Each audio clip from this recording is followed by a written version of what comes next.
Group 1 విషయంలో ఎన్నో అవకతవకలు జరుగుతున్నాయి. పేపర్ అమ్మకాలు కానివ్వండి, ఇవన్నీ కూడా పేపర్ లీకేజీలు, ఇవన్నీ విషయాల గురించి మీరు విమర్శిస్తూ వస్తున్నారు. సరే, దాన్ని స్వాగతించాము.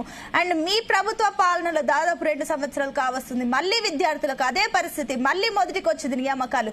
కాంగ్రెస్ ప్రభుత్వం ఏం చేస్తుందన్న ప్రశ్నలు కూడా వస్తున్నాయి. ఈ విషయంలో మన ఇందాక మీ యువనేత, కాంగ్రెస్ యువనేత కూడా ఒక మాట అనడం జరిగింది. ఏదైతే నిరుద్యోగుల విషయంలో చిత్తశుద్ధితో ఉంది కాంగ్రెస్ ప్రభుత్వాన్ని, ఇక్కడ ఏ రకంగా మీరు చెప్తారు ఈ చిత్తశుద్ధిని? ఇప్పుడు ఇందులో అవకతవకలు జరగలేదు. మూల్యాంకనంలో తెలుగు మీడియం, ఇంగ్లీష్ మీడియం అభ్యర్థుల మధ్యన కొంచెం మార్కుల్లో తేడాలు ఉన్నాయి. దాన్ని జడ్జి గారు జడ్జిమెంట్ ఇచ్చారు. ఆ జడ్జిమెంట్ ఇచ్చిన దాన్ని ఎవరైనా గౌరవిస్తారు. అదే విధంగా దీన్ని తెలంగాణ పబ్లిక్ సర్వీస్ కమిషన్ ఏ విధంగా స్పందిస్తుంది, తెలంగాణ పబ్లిక్ సర్వీస్ కమిషన్ ముందున్నటువంటి అంశం ఏందనేది మనం మాట్లాడుకోవాలి. నిజంగానే గత సుప్రీంకోర్టు మార్గదర్శకాల ప్రకారం 8 నెలల్లో పునర్మూల్యాంకనం అంటే మరొకసారి పేపర్లు దిద్ది న్యాయం చేసే విధంగా టీజీపీఎస్సీ అనేది ముందుకు పోద్దా, లేకపోతే పరీక్షనే మొత్తం కుదరకపోతే పరీక్షనే రద్దు చేసి మళ్ళీ పరీక్ష మెయిన్స్ పరీక్షను పెడుతుందా అనేది టీజీపీఎస్సీ వెంటనే స్పందించాలి. దాని మీద ఇది రాష్ట్ర ప్రభుత్వానికి ఇందులో నిరుద్యోగ గెలుపు, రాష్ట్ర ప్రభుత్వం ఓటమి సంబంధం లేదు. మీకు సంబంధం లేదని చెప్తున్నారా మానవతరాయ్ గారు? కాంగ్రెస్ ప్రభుత్వానికి దీనికి సంబంధం లేదంటారు. తెలంగాణ పబ్లిక్ సర్వీస్ కమిషన్ చూసుకుంటది పూర్తి బాధ్యత. ఇది పరీక్షలు నిర్వహించే వ్యవహారం మొత్తం కూడా వాళ్ళు చూసుకుంటారు. కాకపోతే ఇప్పుడు ఏంది, ఇప్పుడు ముందు అనేక మార్గాలు ఉన్నాయి. రేపు ఇది ఒక సింగిల్ జడ్జి గారు ఇచ్చినటువంటి తీర్పు. ఇది దాని మీద ఇప్పుడు టీజీపీఎస్సీ వీళ్ళు చేస్తున్న దానిపైన అప్పీల్కి మళ్ళీ టీజీపీఎస్సీ కూడా వెళ్తుంది. సరే, ఈ విషయాలన్నీ పక్కన పెడదాం. పూర్తి బాధ్యత టీజీపీఎస్సీదే అని అంటే విద్యార్థులకు అన్యాయం జరుగుతుంది, అభ్యర్థుల నియామకాల విషయంలో వారికి అన్యాయం జరుగుతుంది. దాదాపుగా 10 సంవత్సరాల నుంచి కూడా వాళ్ళు నిరీక్షిస్తున్నారు. ఎంత ప్రెషర్ తీసుకుంటున్నాం అంటూ కూడా వారు ఆవేదన వ్యక్తం చేస్తున్నారు. మరి ఇలా ఇంత ప్రెషర్లు ఉన్నప్పుడు ప్రభుత్వం చొరవ తీసుకోదా? పూర్తి బాధ్యత టీజీపీఎస్సీకి అప్పగిస్తుందా, లేదంటే ప్రభుత్వం తీసుకుంటుందా? ఈ ప్రభుత్వము పరీక్షలు పెట్టడంలో ఎటువంటి లోపాలు లేకుండా పారదర్శకంగా వేగవంతంగా పరీక్ష నిర్వహించారు. అందులో విజయం సాధించారు. ఇక్కడ లోపాలు, అవకతవకలు అంటే మీరు తప్పు మాట్లాడు. అవకతవకలు కాదు ఇది. అవకతవకలు అంటే పరీక్ష నిర్వహణలో మాస్ కాపీయింగ్ జరిగిందా, పరీక్ష నిర్వహణలో లీకేజీలు ఉన్నాయా, ఇట్లాంటి వాటి గురించి ఇందాక అభ్యర్థులు ఒక మాట అన్నారు మానవతరాయ్ గారు. ఇందాక అభ్యర్థులు ఒక పాయింట్ నొక్కి చెప్పారు, హ్యాండ్ రైటింగ్ బాగున్న వాళ్ళని తీసుకుంటున్నారు. అండ్ జీవో నంబర్ 29 వల్ల చాలా మంది నష్టపోయాం. ఈ విషయంలో మేము ముందు నుంచి రైజ్ చేస్తున్నాం, కానీ ప్రభుత్వం ఈ విషయంలో చొరవ తీసుకోలేదని చెప్పేసి అంటారు. 29 అనేది దీనికి సంబంధం లేదు. 55-29 55 జీవో సుప్రీంకోర్టు తీర్పు వ్యతిరేకం. ఇలా జడ్జి గారు కూడా ఇచ్చింది ఏంది తీర్పు, గతంలో సుప్రీంకోర్టు ఇచ్చిన తీర్పుకు ఆధారంగా 8 నెలల్లో రీవాల్యుయేషన్ అంటే పునర్మూల్యాంకనం చేయాలని ఇచ్చారు. కాబట్టి 29 అనేది నిజమైనటువంటి జీవో. దానివల్ల చాలా మంది బీసీలు, ఎస్సీలు ఎక్కువ మంది పరీక్ష రాశారు. దాదాపు అత్యధిక మంది పరీక్ష రాయడానికి ఎవరికి అన్యాయం జరగలేదు.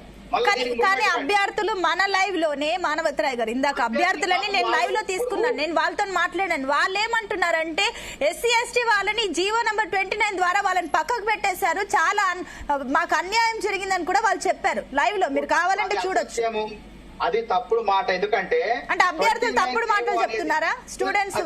అది తప్పు. ఎందుకంటే నేను చెప్తాను, సుప్రీంకోర్టే కదా మనకు మార్గదర్శనం.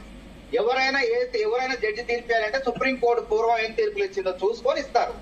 జీవో 55 అనేది గుర్తుపెట్టుకోండి, అది సుప్రీంకోర్టు జడ్జిమెంట్ కు విరుద్ధంగా ఉంది కాబట్టి రాష్ట్ర ప్రభుత్వం ఆలోచించి 19 రాష్ట్రాలు అమలవుతుందో ఆ జీవోల ప్రకారమే 29 జీవో తీసుకొచ్చి పెట్టారు. కానీ హైకోర్టు ఇక్కడ దీన్ని జీవో తప్పు పట్టలే కదా. ఈ జీవోని తప్పు పట్ల మూల్యాంకనంలో తేడాలు ఉన్నాయి, అక్రమాలు కూడా కాదు. ఇప్పుడు వాస్తవంగా దీన్ని లెక్చరర్లు వేసిన మార్కులు, అధ్యాపకులు వేసిన మార్కులు అంటే డిగ్రీ కాలేజ్ లెక్చర్లు అంటే వాళ్ళు అసిస్టెంట్ ప్రొఫెసర్లు, వాళ్ళు వేసిన మార్కులు తేడాలు ఉన్నాయని ఒక కోర్టు గ్రహించింది. ఆ తర్వాత ఇంకో కోర్టుకు అప్పీల్ చేసుకునే వెసులుబాటు టీజీపీఎస్సీకి ఉంది. వాళ్ళు ఏ విధంగా ముందుకు పోతారో మనం చూడాలా. అంత మాత్రాన ఇదేంది ప్రభుత్వం వైఫల్యము లేదా అక్రమాలు జరిగినాయి అంటానికి లేదు. ఇది అక్రమాలు గతంలో లాగా జరగలేదు. ఇక్కడ పరీక్ష పెట్టినాం, పరీక్ష నిర్వహణ లోపాలు ఉంటే అప్పుడు రద్దు చేసామైనా మాకేం పెంచాలంటే చెప్పండి. నిరుద్యోగులకు పారదర్శకంగా పరీక్ష పెట్టడానికే రాష్ట్ర ప్రభుత్వం ఎప్పుడు కూడా సిద్ధంగా ఉంటుంది. సరే మానవతరాయ్ గారు, ఏదైతే దీనికి సంబంధించి చైర్మన్ ని నియమిస్తున్నప్పుడు పూర్తి క్రెడిట్స్ కాంగ్రెస్ గవర్నమెంట్ తీసుకుంది. ఇప్పుడు మీరేమో టీజీపీఎస్సీ దే పూర్తి బాధ్యత అని ఇప్పుడు దాని మీద నెట్టేస్తున్నారు. దీన్ని ఏ రకంగా చూడాలి? క్రెడిట్స్ తీసుకుంటారు, ఈ విషయానికి వస్తే వాళ్ళపైన నెట్టేస్తారు. ఏం జరిగింది? అన్యాయం చెప్పండి. అక్రమాలు జరిగినాయా? అంటే ఇప్పుడు మెరిట్ హైకోర్టు మెరిట్ ని రద్దు చేసింది అనేది ఇది పెద్ద విషయం కాదా? మళ్ళీ రీవాల్యుయేషన్ కి 8 నెలల టైం డెడ్ లైన్ ఇచ్చి మళ్ళీ 8 నెలలు ఇచ్చింది, అది పెద్ద విషయం కాదా? తప్పండి. అది ఇప్పుడు జడ్జి గారు ఇచ్చారు. ఆ తీర్పు పైన ఇది నిజమా కాదా అని అప్పీల్కి వెళ్లే వెసులుబాటు టీజీపీఎస్సీకి ఉంది. అది రాష్ట్ర ప్రభుత్వం తప్పు చేసిన నీలే, టీజీపీఎస్ తప్పు చేసిన నీలే. మూల్యాంకనంలో తేడాలు ఉన్నాయి, తెలుగు మీడియం ఇంగ్లీష్ మీడియం మధ్య వ్యత్యాసాలు ఉన్నాయి అని ఇచ్చింది. అట్లంటే మరి సివిల్ సర్వీస్ లో అందరు ఇంగ్లీష్ మీడియం వాళ్ళకే ర్యాంకులు వస్తున్నాయి. మొన్న మన 7గురికి వచ్చినాయి తెలంగాణలో, తెలుగు బిడ్డలకు 7గురికి వచ్చినాయి తెలంగాణలో. మరి వాళ్ళంతా ఇంగ్లీష్ మీడియం వాళ్ళకే వచ్చింది, తెలుగు మీడియం వాళ్ళు ఎవరు లేరు, తెలుగులో రాసిన వాళ్ళు లేరు. కాకపోతే ఈ జడ్జిమెంట్ వచ్చింది, దాన్ని గౌరవించాలా, దాన్ని మాత్రం వ్యతిరేకించాం మేము. కాకపోతే టీజీపీఎస్సీకి ఆదేశాలు చేస్తుంది ప్రభుత్వం. ఏ విధంగా టీజీపీఎస్ స్పందిస్తుందో, అప్పీల్ చేసుకుంటుందా, డివిజన్ బెంచ్ కి వెళ్తుందా, లేకుంటే ఫుల్ బెంచ్ కి వెళ్తుందా? కాబట్టి మాకు ముఖ్యం ఏంటంటే 13 ఏళ్ల పరీక్ష అనేది తొందరగా పూర్తి కావాలి. మా ముందు లక్ష్యం ఏంది? ఈ గ్రూప్ 1 గురించే జాబ్ క్యాలెండర్ అనేది ఆగిపోయింది. ఈ గ్రూప్ 1 గురించే గ్రూప్ 2 నియామక పత్రాలు ఆగిపోయినాయి. ఈ గ్రూప్ 2 గురించే గ్రూప్ 3 నియామక పత్రాలు కూడా దగ్గర ఇవ్వడానికి కూడా ఆగిపోయినాయి. కాబట్టి మేము పాత నోటిఫికేషన్ల బూజు దులిపేసి కొత్తగా గ్రూప్ 1, గ్రూప్ 2, గ్రూప్ 3 ఇతర నోటిఫికేషన్లు ఇవ్వడానికి సిద్ధంగా ఉన్నాం. ఈ తీర్పు కోసం చూసినాం. కాబట్టి కొంత ఒక నెల జాప్యం అయ్యే అవకాశం ఉంది. కాబట్టి నిరుద్యోగులు కూడా మేము సంయమనం పాటించండి అంటున్నాం. దయచేసి అర్థం చేసుకోండి. కోర్టు తీర్పులు ఉంటాయి, కాలికేస్తే ఏలికేస్తారు, ఏలికేస్తే కాలికేసే వ్యవహారాలు ఉంటాయి. మీరు అన్నట్టు ఇందాక జీవో 55 ప్రకారం పోయాం అనుకోండి, అది సుప్రీంకోర్టు ఏం చేస్తారు కొంతమంది, ఇది సుప్రీంకోర్టు తీర్పుకు విరుద్ధంగా ఈ ప్రభుత్వం ఉన్నది, ఈ పరీక్ష ఎట్లా పెడుతుంది అని చెప్పి వాళ్ళు అట్లా పోతారు. కాబట్టి ప్రభుత్వం అనేది అన్ని చూసేసి ఏది సుప్రీంకోర్టు మార్గదర్శకాలకు అనుగుణంగా ఉందో దాన్నే పాటించాలి, జడ్జిలైనా ఎవరైనా. కాబట్టి ఈ తీర్పు ప్రకారం టీజీపీఎస్సీ మధ్యాహ్నం లోపు సాయంత్రం లోపు స్పందిస్తుంది. ఇప్పుడు మీరు నేను మాట్లాడి ఎవరైనా మాట్లాడి ఉత్తమ మాటలే.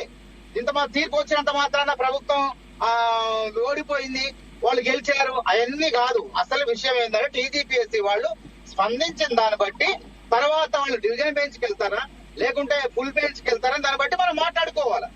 కాబట్టి గతంలో కూడా నేను చెప్పాను మన డిబేట్లలో, నిరుద్యోగులు ఓడిపోయినట్టు కాదు, ప్రభుత్వం గెలిచినట్టు కాదు, ప్రభుత్వం గెలిచినట్టు కాదు, నిరుద్యోగులు ఓడిపోయినట్టు కాదు.